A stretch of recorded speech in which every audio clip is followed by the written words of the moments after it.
Student, स्वागत है आप सभी का एक बार फिर से अपनी चैनल लखनऊ गुरुकुल पर।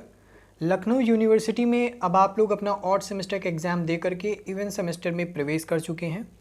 तो अब हमारी ज़िम्मेदारी इवेंट सेमेस्टर पर भी आ गई है। जैसा आप सभी को पता है कि इवेंट सेमेस्टर का जो एग्ज़ाम है वो MCQ पैटर्न पे होता है। तो उसी को ध्यान में रखते हुए हम लोग यहाँ पर इसका सिलेबस देखेंगे इकोनॉमिक्स में BA सेकेंड सेमेस्टर का। ठीक है, तो यहाँ पर आपको पता है कि 2 पेपर आपको करने होंगे, जो कि माइक्रो इकोनॉमिक्स पेपर सेकंड इस वजह से दिया है क्योंकि पेपर फर्स्ट माइक्रो इकोनॉमिक्स का आप लोग फर्स्ट सेमेस्टर में पढ़ चुके हैं। ठीक है, और दूसरा पेपर आपको यहाँ पर देना होगा इंडियन इकोनॉमी का, जो कि इंडियन इकोनॉमी का पेपर सेकंड होगा इस सेकंड सेमेस्टर में, क्योंकि फर्स्ट इंडियन इकोनॉमी का जो पेपर है वो आप लोग फर्स्ट सेमेस्टर में पढ़ चुके हैं। ठीक है, तो 2 पेपर होंगे और जिनका माइनर रहेगा उनको सिर्फ इंडियन इकोनॉमी ही पढ़ना है। ठीक है, जो मेजर वाले हैं उनको दोनों ये पेपर पढ़ने हैं, माइक्रो इकोनॉमिक्स सेकंड और इंडियन इकोनॉमी सेकंड। लेकिन जो माइनर वाले हैं उनको सिर्फ इंडियन इकोनॉमी का ही पेपर यहाँ पर पढ़ना होगा। ये चीज़ क्लियर हुई? चलिए बढ़ते हैं, देखते हैं इसका सिलेबस क्या है। कोर्स के जो आउटकम्स हैं वो आप लोग पढ़ लेंगे।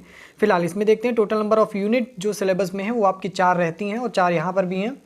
यूनिट फर्स्ट है जो आपका वो है कॉस्ट एंड रेवेन्यू, यानी कि लागत और आय के बारे में आपको बताया जाएगा कि क्या प्रकार होते हैं, क्या कॉन्सेप्ट है। टोटल, एवरेज, मार्जिनल कॉस्ट यानी कि कुल, औसत और जो आपकी सीमांत लागत होती है उसके बारे में। अल्पकाल में यानी कि शॉर्ट रन में क्या रहता है, लॉन्ग रन में क्या रहता है, ये कॉस्ट कैसे रहती है, कैसे वेरी करती है। ठीक है, कैसे कॉस्ट के वेरी करने से जो फैक्टर ऑफ प्रोडक्शन है उस पर क्या इफेक्ट पड़ता है, ये सारी चीज़ें। फिर inter relationship between the cost and curves, between cost curves, जो कॉस्ट के कर्व हैं, जो लागत वक्र है, उनके बीच क्या अंतर संबंध है, उस पर चर्चा होगी। और इसके बाद रेवेन्यू का कॉन्सेप्ट आता है। एक तरफ अगर हम देखते हैं जो प्रोड्यूसर है, जो प्रोडक्शन कर रहा है, उसके लिए प्रोडक्शन में लगने वाली जो कॉस्ट है वो मैटर करती है। उसी हिसाब से उस फैक्टर ऑफ प्रोडक्शन के बदले उसे जो प्रॉफिट मिलता है, जिससे वो एक प्रकार से पुरस्कार के रूप में ग्रहण करता है, वो रेवेन्यू होता है। ठीक है, तो वो क्या होता है, यानी कि दोनों एक दूसरे के अगर देखा जाए अपोजिट हैं। एक तरफ वो कॉस्ट लगाता है और उसी से जो प्रोडक्शन करता है उससे रेवेन्यू जनरेट करता है। तो पूरा एक कॉस्ट और रेवेन्यू का कॉन्सेप्ट बहुत महत्वपूर्ण रहेगा। फिर है टोटल, एवरेज, मार्जिनल रेवेन्यू, जैसे आपने एवरेज कॉस्ट के बारे में, मार्जिनल कॉस्ट के बारे में ऊपर देखा।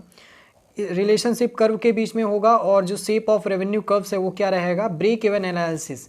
ब्रेक इवन एनालिसिस का मतलब है कि कहाँ पर मतलब जो कॉस्ट होता है और जो रेवेन्यू होता है वो आपका इक्वल रहेगा, इस पर बात होगी।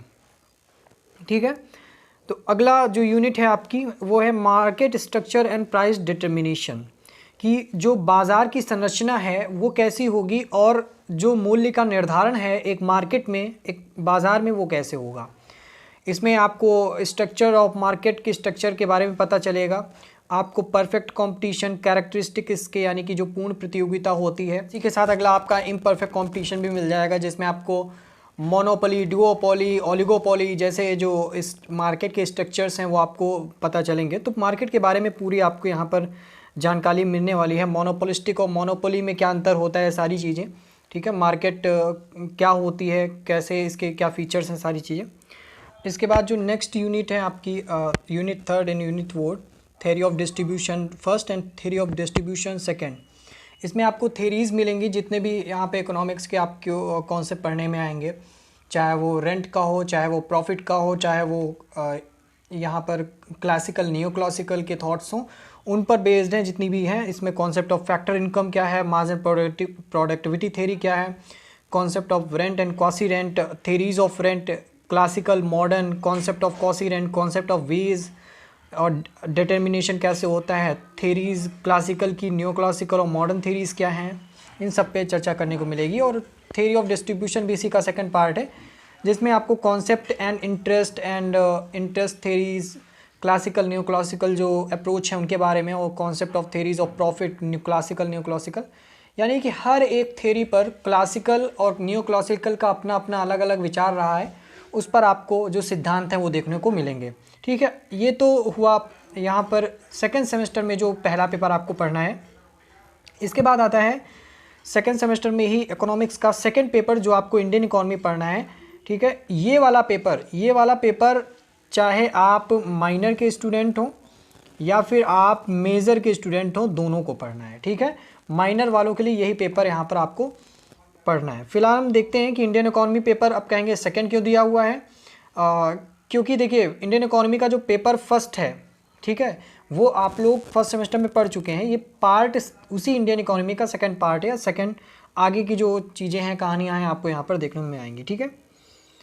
तो आउटकम्स वगैरह देखें। इसके बाद पहली यूनिट आती है आपकी एग्रीकल्चर पे, ठीक है। एग्रीकल्चर के बारे में जो भी रहा है, प्रोडक्शन कैसे होता है, growth and structure, resources limitations, role of technical change in agriculture, land reforms, ठीक है। भारतीय अर्थव्यवस्था में जो भी यहाँ पर अगर कृषि क्षेत्र में बात करें, जो भी घटनाएं घटित हुई हैं, या फिर जितने भी रूल्स रेगुलेशंस, या फिर जो भी चीज़ें एक सिद्धांत के तौर पर भारतीय कृषि व्यवस्था को सुधार करने के लिए अपनाई गई हैं, उन सारी विषयों पर बात की गई है। चाहे वो बाज़ार की अर्थव्यवस्थाओं से संबंधित कुछ सिद्धांत हो, जैसे APMC एक्ट हो गया, agriculture credit non institutional sources of credit क्या हैं, कि कृषि अर्थव्यवस्था में सुधार लाने के लिए क्या क्या ऐसे सोर्सेज हैं जहाँ से मतलब जो धन है वो जुटाया जा सकता है, पूंजी जुटाई जा सकती है। सारे एग्रीकल्चर सेक्टर के बारे में आपको जानकारी मिलेगी। ठीक इसी प्रकार हम देखेंगे इंडस्ट्री एंड सर्विसेज के बारे में आपको देखने को मिलेगा। जैसे एग्रीकल्चर एक सेक्टर हुआ, आपको पता है एग्रीकल्चर को यहाँ पर फर्स्ट सेक्टर प्राइमरी सेक्टर जाना जाता है, ठीक है। सेकेंडरी सेक्टर के रूप में आपका इंडस्ट्री के ये जाना जाता है, इंडस्ट्री वगैरह, ठीक है। और जो सर्विस सेक्टर है वो आपका टर्सरी सेक्टर में जाना जाता है। तो एक जो फेज़ आपका चला आ रहा है कि अर्थव्यवस्था की मतलब कितने प्रकार होते हैं, प्राइमरी सेक्टर और सेकेंडरी सेक्टर, टर्सरी सेक्टर, वो आपको पूरे इंडियन इकोनॉमी में देखने को मिलेगा। In the point of view अगर हम देखते हैं पूरे इंडियन इकोनॉमी के पॉइंट ऑफ व्यू से, ठीक है। फिर इंडस्ट्री में आपका मेजर इंडस्ट्रीज़ कौन सी रही हैं, iron, steel, cement, paper, sugar industries, micro small and medium enterprises जितने भी हैं, MSMEs जिन्हें कहते हैं, क्या क्या सोर्सेज हैं जहाँ से इंडस्ट्रियल जो है वो अपना फ़ंड जुटा पाती हैं, इंडस्ट्रियल पॉलिसीज़ क्या हैं, इनको कैसे रेगुलेट किया जाता है, ट्रेड यूनियंस क्या हैं जो इनको संचालित करती हैं, union social security measures of industrial labour क्या होता है। फिर सर्विसेज में बात करते हैं, जब टर्सरी सेक्टर की बात आती है तो growth of trade, hotels, restaurants and transport, storage, communication, जितनी भी चीज़ें हैं यहाँ पर आपके सिलेबस में वो सारी आपको पढ़नी है, ठीक है। एक प्रकार से जो ट्रेंड रहा है इस पूरे उसमें ये इंपॉर्टेंट करेगा। ट्रेंड पे काफ़ी क्वेश्चन बनते हैं। ट्रेंड का मतलब हुआ कि किस पीरियड में कैसा ट्रेंड रहा है, एग्रीकल्चर की जो प्रोडक्शन रेट रही है वो कितनी रही है, ऐसे क्वेश्चंस, ठीक है, कितने प्रतिशत रही है, अधिकतर बनने के चांसेस हैं। इसके बाद हम लोग थर्ड यूनिट में देखेंगे infrastructure, economy, infrastructure, energy, roads, irrigation, social infrastructure, health and education पे बात करेंगे। और यूनिट फोर्थ है जो वो आपका यूपी इकोनॉमी, यानी उत्तर प्रदेश की अर्थव्यवस्था कैसी रही है इस पर, जिसमें आप डेमोग्राफिक एंड पॉपुलेशन फीचर्स देखेंगे, पॉवर्टी एंड एम्प्लॉयमेंट देखेंगे, growth and pattern of farm sector देखेंगे, development of industrial sector, major policies, initiative of development, ये सारी चीज़ें आपको यहाँ पर पढ़ने मिलेंगी यूपी इकोनॉमी में। तो चीज़ें आई होप क्लियर हुई होंगी कि अगर आप लोग यहाँ पर मेजर फर्स्ट या मेजर सेकंड सब्जेक्ट है तो आपको दोनों पेपर, यानी कि माइक्रो इकोनॉमिक्स का ये जो पेपर है और आपको इंडियन इकोनॉमी दोनों पढ़ने हैं। लेकिन अगर आपका केवल माइनर में है, अगर आपने इकोनॉमिक्स माइनर में लिया है तो आपको बता दें केवल आपको यही पेपर माइक्रो इकोनॉमिक्स वाला पेपर ही पढ़ना है, ठीक है। सॉरी, ये वाला पेपर नहीं पढ़ना है, मैंने उल्टा बोल दिया, ये पेपर आपको नहीं पढ़ना है।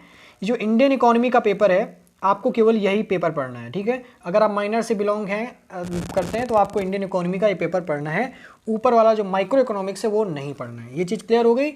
तो फिलहाल आई होप वीडियो अच्छी लगी होगी। और साथ ही साथ मैं आपको बता दूं कि अभी तो हम लोगों ने सिलेबस बताया है, इसकी प्रिपरेशन भी आपको यहीं पर लखनऊ गुरुकुल पे करने को मिलेगी। आपको पता है MCQ पैटर्न है, ठीक है। तो MCQ बेस्ड जो क्वेश्चन हैं आपको यहाँ पे मिलते रहेंगे, इस वजह से बहुत महत्वपूर्ण रहने वाला है, टर्निंग पॉइंट रहने वाला है आपके सेमेस्टर एग्जाम के पॉइंट ऑफ व्यू से।